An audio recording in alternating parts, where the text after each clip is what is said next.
Assalamu alaikum, everyone. Welcome to another podcast by IPRI. Today we have with us Miss Sabira Qureshi, and the title for today's podcast is circled around the United Nations Day for World Literacy.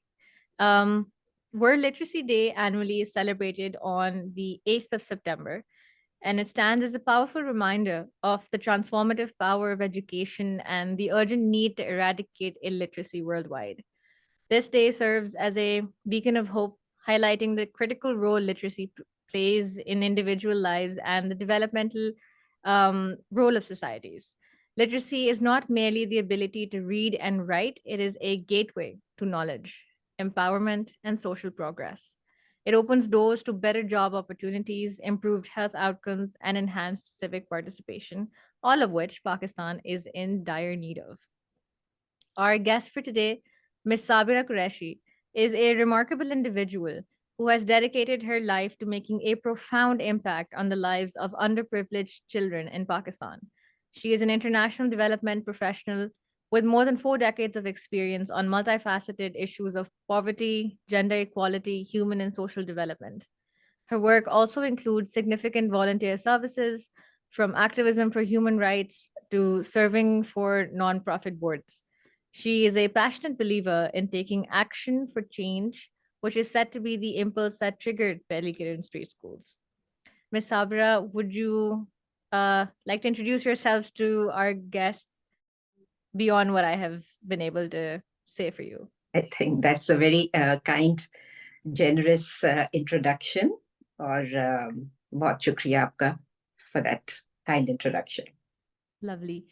Okay, let's dive right into the first question that I have for you, which is essentially the story behind not just the initiative you've taken, but also the birthing of Pelikiran and how it came into existence, what idea or experience led to it, and what has been the intended effect of the initiative. Thank you for that question. It actually all started with a little pauper boy.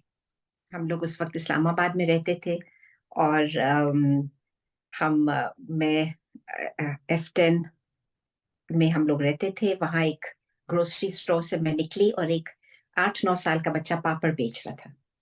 तो मैंने पूछा उससे कि बेटा पापड़ तो मैं आपसे ले लूं. कह रहा था आंटी जी पापड़ ले ले. मैंने कहा मैं पापड़ ले लूं, लेकिन आप स्कूल में क्यों नहीं हो? कहते आंटी जी दिल तो बहुत चाहता है, लेकिन मैं स्कूल जा नहीं सकता. So then I asked him, I said, बेटा कहाँ रहते हो? He said, इथे नुक्कड़ पे. मैंने कहा अच्छा चलो hop into the car, मुझे अपने घर ले चलो. और literally stones throw from where I was, जहाँ हम रहते थे, F10, F11 के दरमियान में जो green belt थी, वहाँ पे I discovered this कच्ची आबादी. यानी आप यकीन रखिए इंसान गुजरता है, I guess वो फोकस इतना नहीं होता कि इतना नजदीक और इतने हमारे बिल्कुल ही literally almost in our backyard एक कम्युनिटी रहती है. वहां मैं सारी कम्युनिटी में फिर ही पता चला कोई भी बच्चा स्कूल में नहीं जाता. ज्यादातर बच्चे चाइल्ड लेबर में मुब्तला है. सो देन मैंने काफी सारे पेरेंट्स से बात की. तो उस वक्त कोई 10 बच्चों के साथ मैंने शुरू किया, जितने भी पेरेंट्स ने एग्री किया. And I started with 10 children under a tree. Impulsively, I wanted to just do something. मैंने कहा मैं खुद पढ़ाऊंगी. Gradually, बच्चे बढ़ते गए और जैसे बच्चे बढ़ते गए, I then hired a teacher because I realized 1 hour is not doing justice.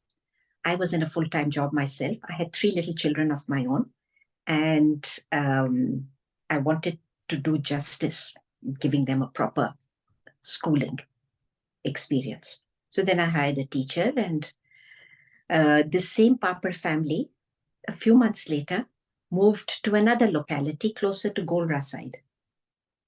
वहां जाते ही इसकी पापड़ वाले बच्चे की वालदा का फोन आया, मैडम जी यहाँ भी कोई बच्चा स्कूल नहीं जाता, आप यहाँ भी स्कूल खोलें. So then the second school was born, and the rest is history.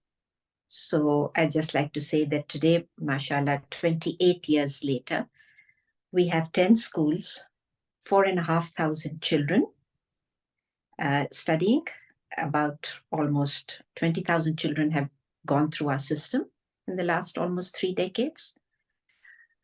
Intended effect may, mashallah, this has given the children a strong foundation, a root, just a head start to be able to do more for themselves and aspire for more. Help give them back a childhood, help them dream and aspire. In bachon ka to they've been robbed of their childhood by literally being put out to work as soon as they're old enough to just go out and earn some kind of income, whatever, even if it's begging or doing some form of child labor. Mostly these children were mostly into rag picking, जिसको ये लोग rag picking कहते हैं, जिसको कूड़ा चुनने को हम कहते हैं. It was sad, but हमने चूंकि इस reality को नजर रखा, we kept it in mind that look, child labor is terrible, but it's a reality and it's a fact. And that's what helps these families survive and helps put 2 square meals on the table. So we may not be able to do away with it, but we can supplement it with learning, with schooling. So hamara flexible model, there are many unique features of our school, which we can talk about later, our system. But the key features are that it allows flexibility कि अगर बच्चा एक वक्त काम भी करेगा तो एक वक्त स्कूल आ जाए. So we run our schools in shifts. And there are many other such features that specifically cater to the needs of these communities. So that's the story. I just want to also say कि यहाँ ये कौन सी communities हैं? Pakistan is migrating at a very rapid pace. Urban migration is very high in Pakistan. So ये जो migrants हैं, urban migration जो हो रही है, ये आते हैं from Islamabad में ज़्यादातर आ रहे हैं. Islamabad is growing very rapidly, as you know. They're coming mostly from Punjab and KPK. And when they come to Islamabad, they don't have any place to live, to reside. So that's why they set up these kachi, irregular squatter settlements जिनको government allude करती है. So these are completely unserved. यहाँ पे किसी किस्म की सहूलत नहीं है, तालीम हो, सेहत हो. यहाँ पे पानी, बिजली, गैस तक नहीं है इनके पास. किसी चीज की सहूलत नहीं है. शुरू में जब हम इन बच्चों को हाइजीन सिखा रहे थे, हम वालदाओं को, पेरेंट्स को कहते थे बच्चों को मुंह हाथ धो के भेजें स्कूल. और वो आगे से वालदा मुझे देख के कहती है, and I felt very small at that time, madam ji पानी कित्थों आएगा? And I realized that, we take so much for granted. So the first thing we did, जब हम किसी community में जाके school set up करते हैं, अगर पानी का बंदोबस्त नहीं है, तो हम we help give them hand pumps, boring करते हैं, tubewells की boring करते हैं, ताकि कम से कम communities के पास पानी तो हो. So, these are just like basic necessities of life that we're talking about. These are very marginalized, vulnerable, excluded, unserved communities, which are transient because they may move from one community to the other, or they may be evicted by the authorities. So हमारा जो school model है is a mobile school model. It's not a brick and mortar. We construct, the structure is made of dismantleable steel poles and roof. अगर वो community को move करना होगा तो we can take it apart and reassemble it so that we move with the community. So another key feature, we take our school to the heart of the community, which helps both enrollment and retention, and we move with the community if they move. ताकि बच्चे की consistency or continuity रहे education में. Good.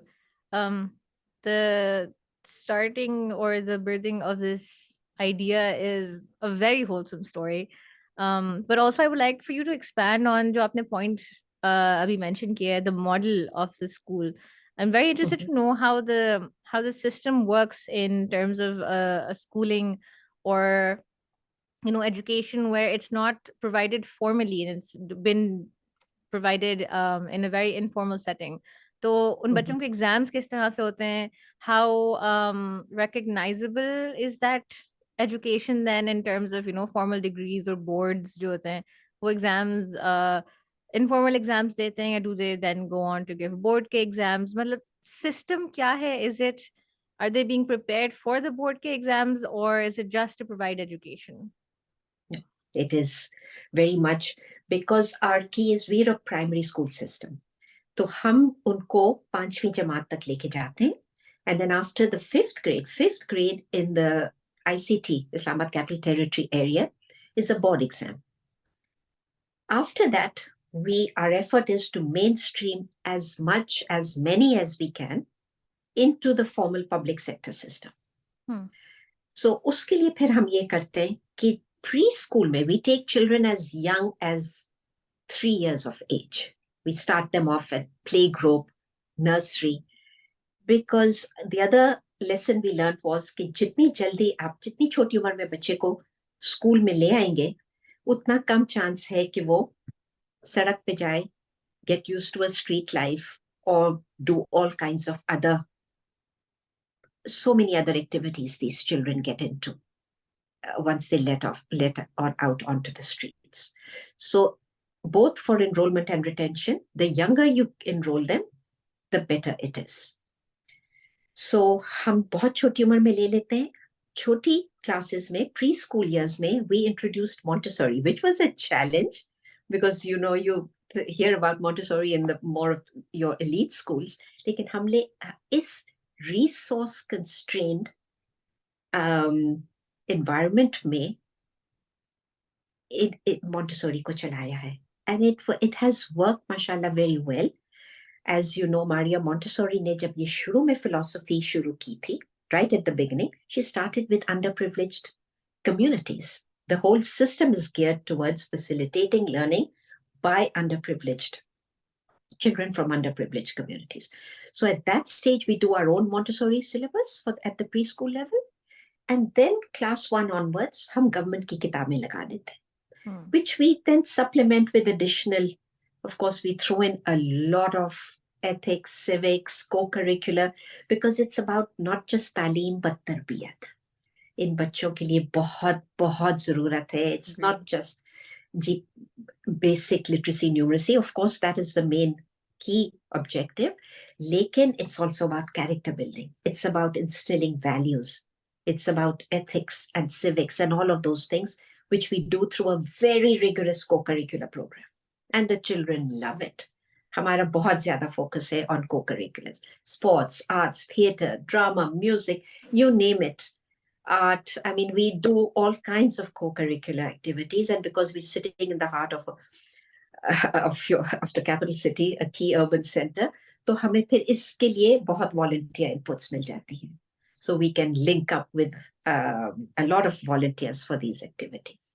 So that's very much link up to the government system, and then we prepare the children for the class 5 board exam.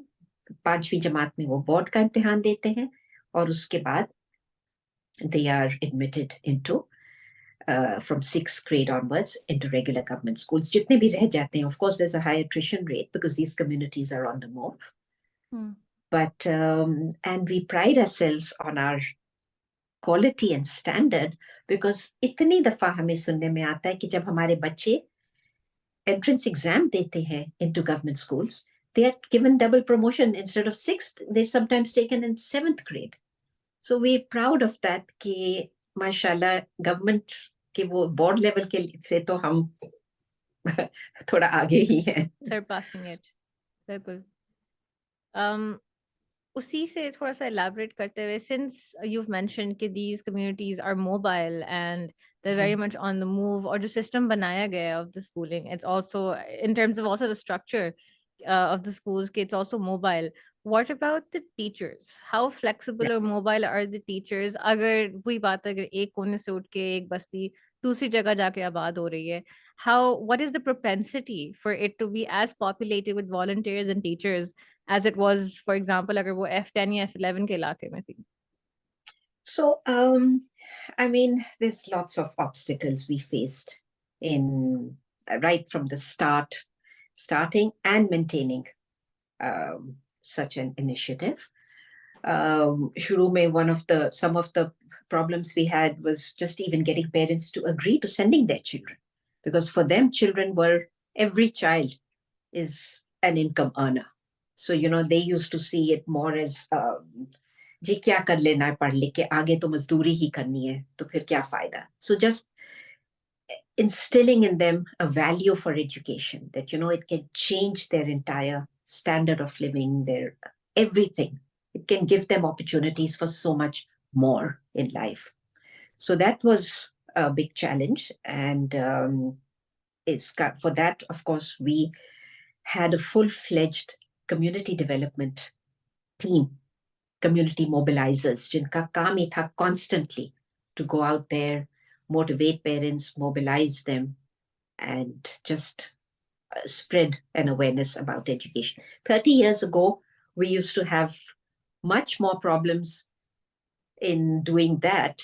उस वक्त कहते थे जी क्या कर लेंगे पढ़ लिख के. आज वही पेरेंट्स हमें अब कहते हैं और होमवर्क दें, मैडम इनको होमवर्क ज्यादा दें, मैडम ये करें, मैडम ये करें. There's been a sea change even in the mindset of these communities, and that, to us, that's social change when we see all the changes, the impact over the last 3 decades. Teachers has been the biggest challenge, finding qualified teachers from the nearby communities. Community ke andar to hardly any hame qualified पढ़ी लिखी खातून मिलती थी, but nearby communities से now, 3 decades later, you'll be happy to hear that almost 25 to 30% of our faculty are our own alumni. हमारे अपने ही बच्चे जो हमारे सिस्टम से गुजरे हैं वो अब हमारे स्कूलों में टीच कर रहे हैं और एक प्रिंसिपल भी है. So that, in itself is a remarkable impact. So the other thing is that we have now, अब हमें मिल जाती हैं पढ़ी लिखी teachers भी, and then we put a lot of emphasis on teacher training, and we can also talk about that later, how important that is. Lekin teacher training and constant teacher development is a continuous effort. It's non-stop. It's just literally an ongoing effort. So yeah, those have been some of our major issues. And then, of course, there's high teacher turnover too. Would be shadi ho gayi ji, bacha ho raha hai, so they also leave. Then we start all over again and start training all over again. But that's a reality for almost everyone who has anything to do with managing and running schools. That is true indeed. Moving on from your experience with street schooling in particular, and on to the education system of Pakistan in general. Abhi, as we know, as we speak, there's over 10 million kids in Pakistan who are out of school, who probably have never been to school in the first place. Sorry, if I may interrupt you, it's 22.5 million children out of school. Wow, that's Pakistan has the second largest out of school population in the world. The first is Nigeria. Wow, that's surprising and also unsurprising. So what are the fundamental reasons, do you think, in Pakistan's education system that deem it important or necessary for imminent reform? And फिर यही reform education system का, how do you think will go forward and impact the overall development of the nation? So it's needless to say कि ये जो आपने, that in itself, I think, answers the question. The figure that we just talked about, 22.5 million, second largest out of school population in the world, is enough of a reason to push us into what is known as an education emergency. Okay. But not just the fact that so many children are out of school, but for those who are in school, जो पढ़ रहे हैं, वो बच्चे भी सीख नहीं रहे. Our learning outcomes are some of the lowest. So it's our education system is not reaching the hardest to reach most needy segments of the population. We are student retention is low, student learning outcomes are very, very low. It's आपको सुना होगा कि हर साल असर की ये जो एक निकलती है annual report on the state of education in Pakistan, उनकी जो recent report है उसमें again highlight हुआ है that less than 50% of 10-year-olds can barely read a sentence in English or any of their regional languages. Other than the 2% studying in the elite schools of Pakistan, उसके अलावा बच्चे बहुत कम सीख रहे हैं, बहुत कम सीख रहे हैं. Learning levels are low. And that produces a low quality human resource for the country, which affects everything. आपकी हर चीज की quality affect करेगी जब आपका human resource इतना low qualified होगा. Fewer women are in the workforce, which impacts everything. We don't need to get into the details of knowing कि अगर आपकी आधी आबादी not उनका potential ही नहीं develop हो रहा, तो then of course आपकी national development को तो impact करेगा. So all of these factors point to the urgency, imperative nature of the need for reform.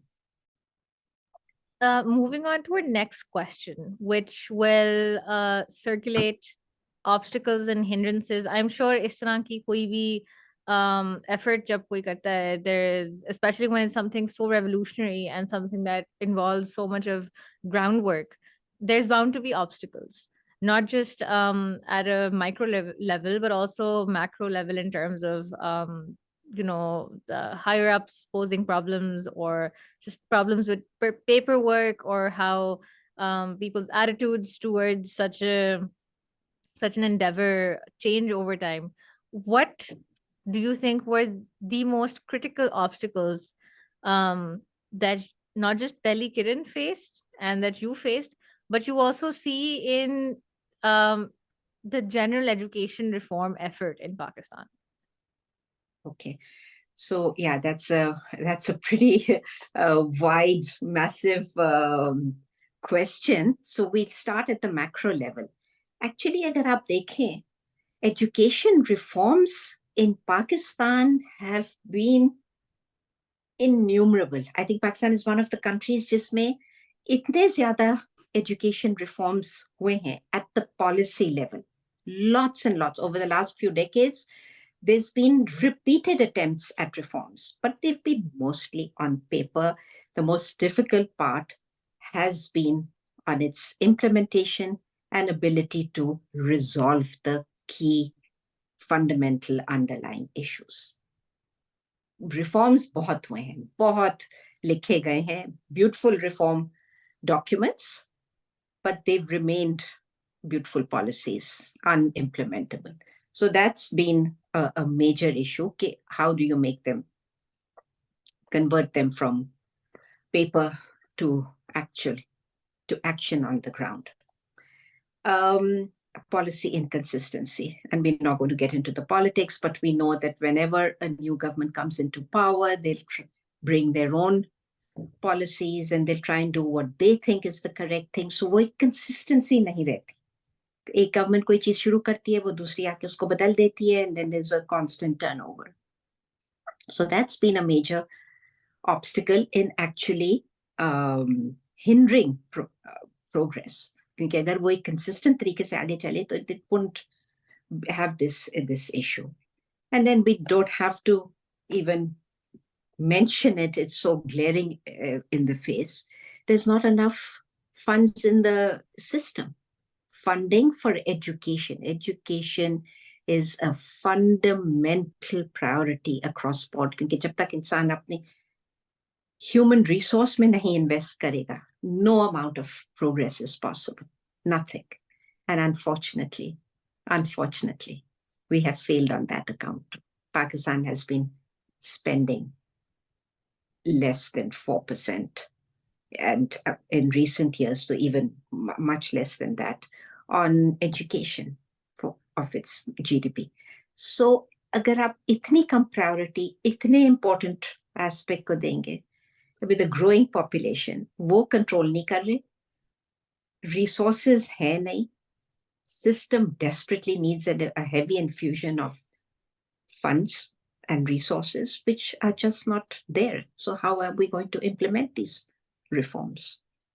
So there's been a lot of issue on that, and of course, we along with everything else, reforms may we need a very comprehensive monitoring system. आप curriculum reforms करते हैं, आप और चीजें करते हैं, सबसे अहम चीज is the monitoring part, accountability. Where's the accountability? So those are the things that have hindered progress on the reforms. And our system overall is just not aligned with learning, unfortunately. It's just cramming knowledge, not so much learning.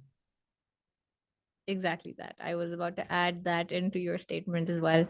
And also, it doesn't just hinder, I don't think the environment that's being created or cultivated is conducive anymore to seeking education or to maintaining education. Not just वही वाली बात है कि most families that are destitute or less worse off can perhaps attain education शायद 5वीं जमात तक या primary तक, उससे आगे pursue करना just becomes a matter of means. जिसके पास means है can then attain education, and that isn't, I think, the idea or the intent with education. So what strategies now can be employed to ensure that the marginalized and underserved population segments, for example, your girls, हमारे rural communities हो गई, हमारे children with disabilities, who, even most of our top brass private elite schools do not cater to the fact that there can be children with disabilities, not just physical but also mental. How does that all line up with the idea of equal access to quality education for all? It's there's so many.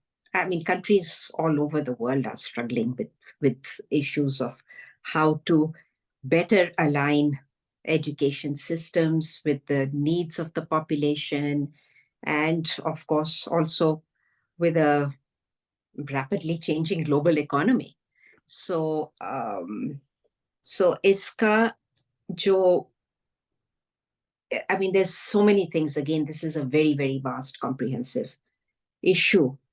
But just to try and give a few key points, it's we need to align curriculum reforms with 21st century needs. We need to make them simple. Reforms need to be simplified, not made more complex. जितना आप complicated और complex reforms develop करेंगे, उतना teachers के लिए मुश्किल हो जाता है, because we have to remember that what is the vehicle for delivering all of this? It's that teacher. Now that teacher has to be made competent and capable of delivering all the reforms that you're trying to. अब उस इतना जरूरी हो जाता है फिर कि उस टीचर की कैपेसिटी को आप इम्प्रूव करें, लेकिन make sure that you realistically keep everything within the capacity of that teacher who has her own limitations.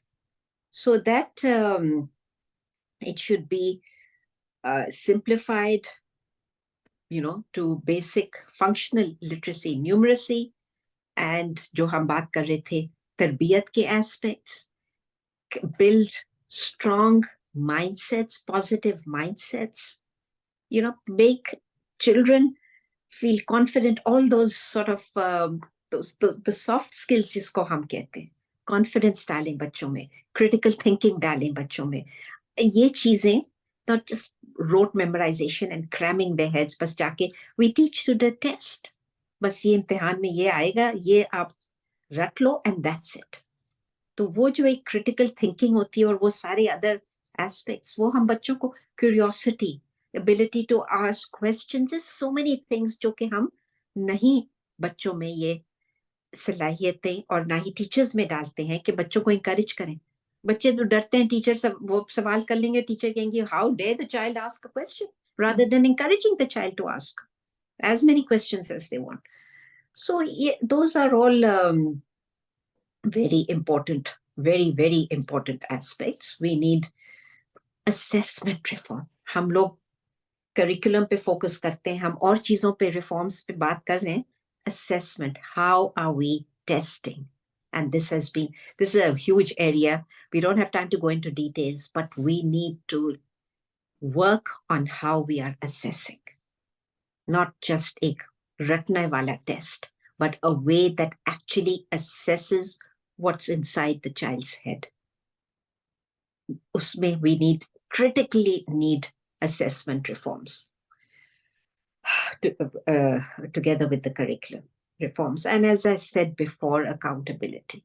Within those, we need to have accountability for results, for learning outcomes versus results. So हम लोग results पे करते हैं, that is कि जी अच्छा नतीजा आ गया, उस स्कूल का तो बहुत अच्छा नतीजा आ गया, 90% बच्चे पास हो गए, मगर वो जानते कितना है? पास होना और सीखना are two very, very different things. Very So different. we need to look at it from the point of view of learning versus results. Indeed. So those are some of the things. जहाँ तक specialized आपने needs की बात की, कि जो marginalized, underserved populations, gosh, that it's very, very difficult to be part of a vulnerable segment of the population. Because people with, whether it's people with special needs, whether it's girls, whether it's any kind of marginalized group, it is difficult. It is difficult for them. I mean, it's not easy even for the better off segments. तो इनके लिए तो बहुत ही जिंदगी फिर मुश्किल हो जाती है. I go back to a better understanding. I think the public sector government, but the state has to be the main provider. They need to be closer to the communities. They need to be able to know इनकी actual needs क्या है, इनके context क्या है, and make it relevant for their contexts. उनकी contextualize करें कि इनके लिए क्या हमें करने की जरूरत है. You can't have a standardized rubber stamp for all. आपको थोड़ा सा उसको स्पेशलाइज करने की जरूरत है. अगर आपको इन कम्युनिटीज में ज्यादा मोटिवेशन एफर्ट्स की जरूरत है, मोबिलाइजेशन एफर्ट्स की जरूरत है, to try and convince parents लड़कियों को भेजें school. You'll need much more effort to talk to them, to send their girls and not just their boys.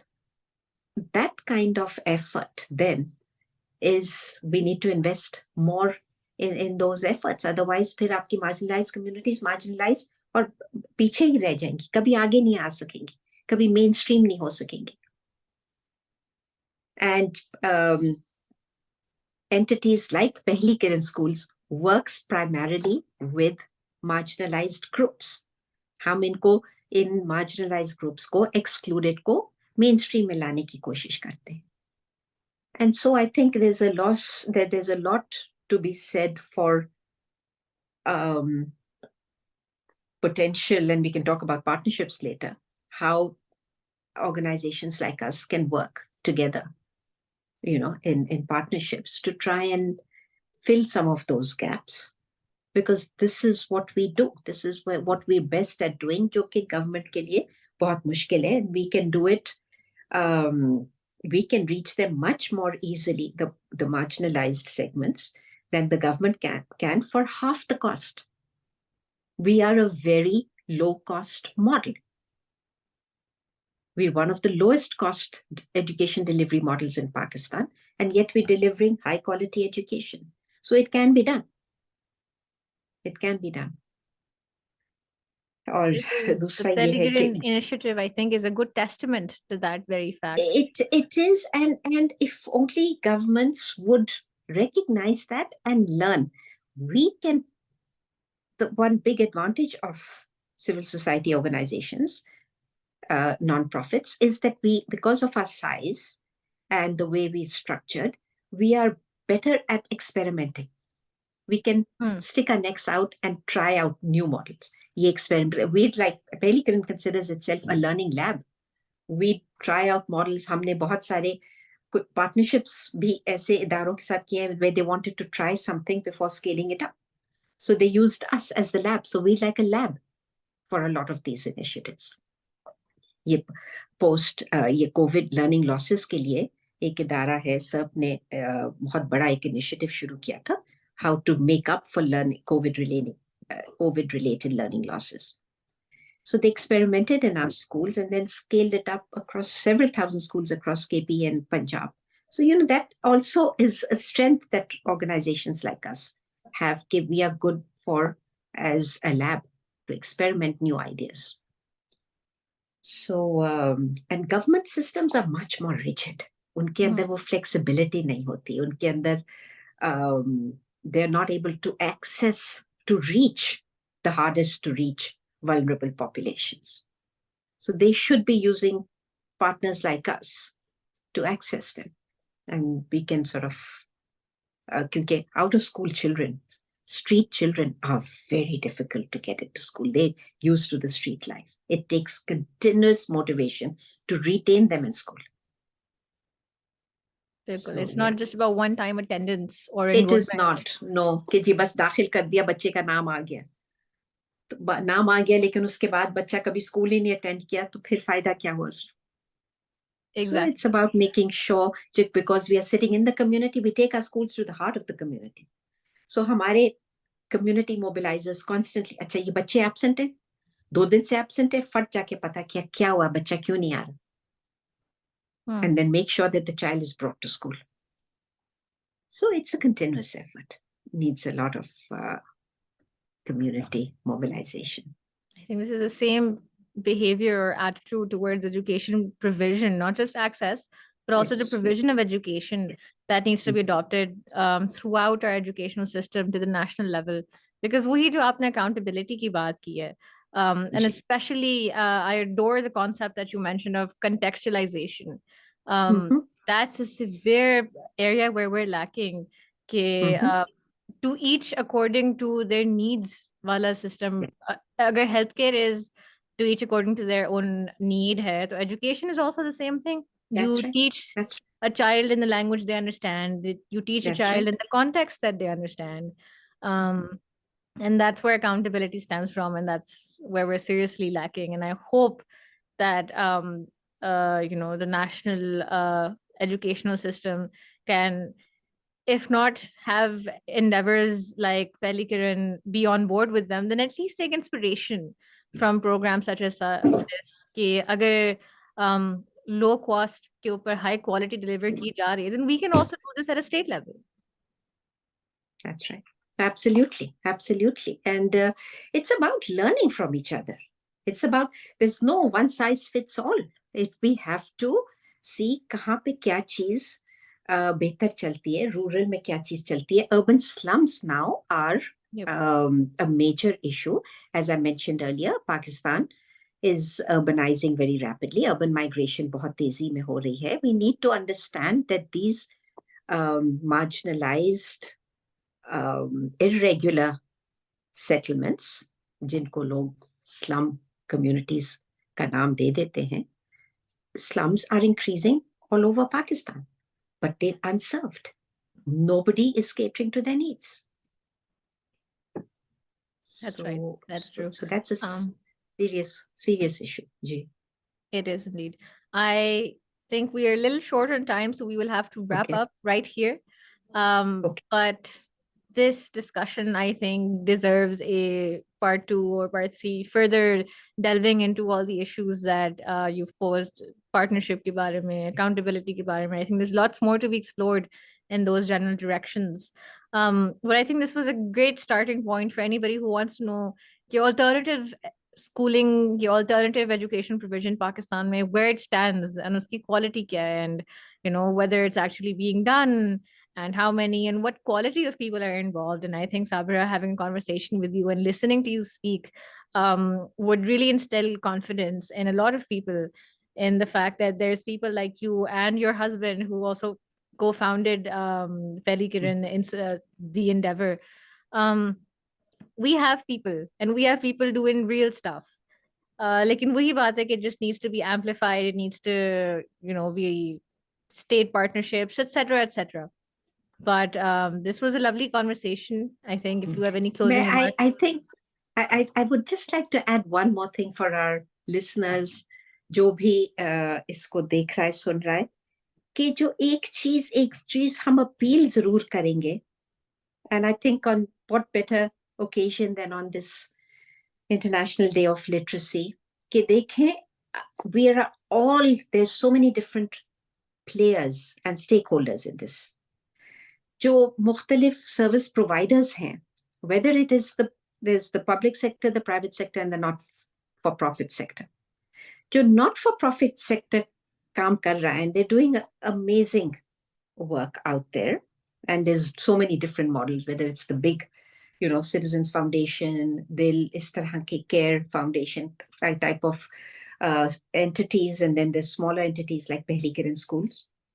But what we all need from the state is a very strong appeal to the state. Please facilitate and help support our work, if not in tangible, if not in monetary terms. वो तो खैर government के अपने resources इतने limited हैं, but at least don't make our work more difficult by imposing draconian regulatory requirements on us.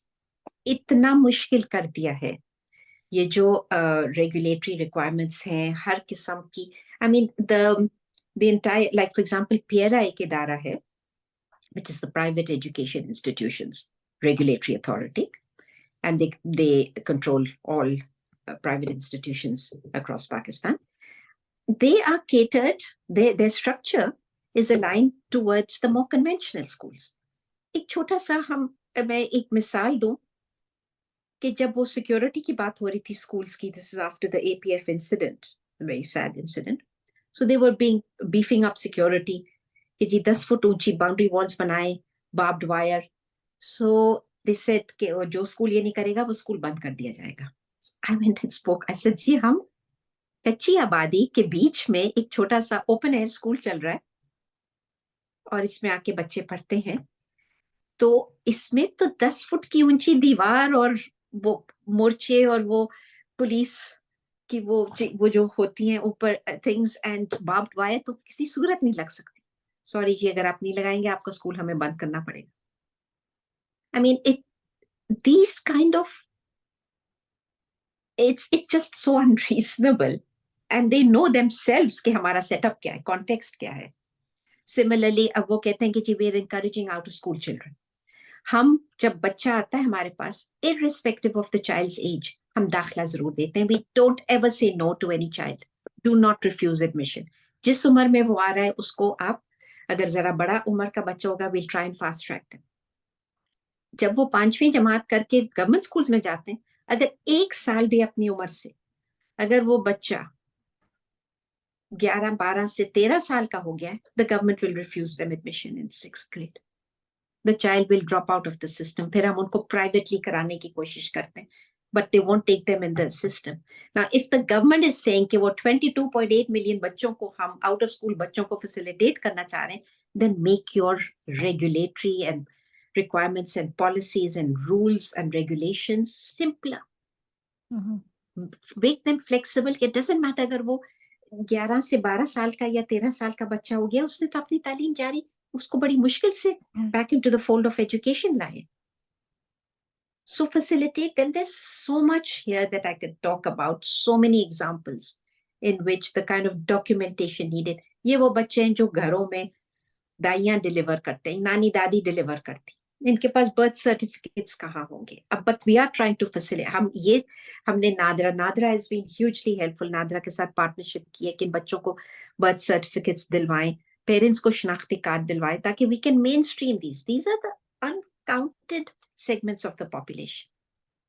And the government is sitting there with its rigid rules कि इससे टस से मास नहीं होना। तो फिर मुझे बताइए कि वो जो 22.8 मिलियन बच्चा इस वक्त आउट ऑफ स्कूल है, how will you bring them back into the fold of education if you're not more flexible? So I think this whole thing of facilitating everyone's work, working together for the same objective, working in partnership, working in sync. Let's all join hands together. ये किसी एक के करने का अकेला काम नहीं है. Someone may be stronger, better at one thing, someone may be better at another. Let's all work together for the same objective and ensure that not a single child is left out of school. Not a single child is left behind.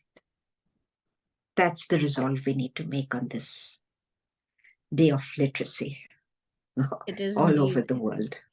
It is indeed. It's also a very opportune moment to also encourage other people around us who are setting That's up education institutes. A colleague of ours just set up a new school within his family in the name of his mother. That's also a great initiative. So the urge to pursue and push education is very real. It's just, again, the same things that you mentioned, regulations and assistance from the district level or the provincial level or the state level. That's a little lacking, if I may say so myself. But right here is where we're going to wrap up. Thank you to everybody for tuning in to this lovely podcast. I had an amazing time with Miss Sabira, and I really hope that you did too. And on this momentous day, I just hope we take a little moment to reflect on the real importance of education and everything we've gained as viewers and listeners from education, and how we can give that forward to somebody else. Have a nice day, and please tune in to more of our episodes.